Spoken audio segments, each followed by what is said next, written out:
જો તમારા પરિવારના ગ્રુપ હોય ને બધા ફેમિલી ગ્રુપ હોય વોટ્સઅપમાં તો એમાં મેસેજ હું તો કહું છું જોઈ વિચારીને કરવાનું કાં તો બધું ચેક કરીને કરવાનું. મારા હમણાં યાર જોરદાર ડખો થઈ ગયો.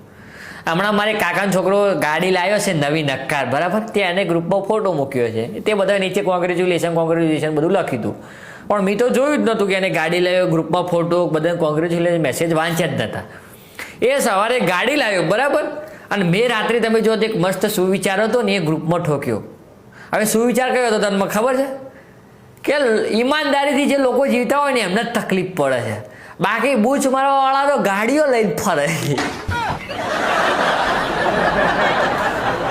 મેં પેલો ગાડી લાવ્યો છે કે બધું જોયું જ નતું, મેં ખાલી એમને સુવિચાર મૂકવા ખાતર મૂકી દીધો. એ જ દારા પાછો એ સવારે ગાડી લાવીને મેં હજુ સુવિચાર મૂક્યો કે બૂચ મારવા વાળા ગાડીઓ લઈને ફરે ને ઈમાનદારી વાળા તકલીફથી ફરે. મારા કાકાના છોકરાને હજી ઝઘડો ચાલે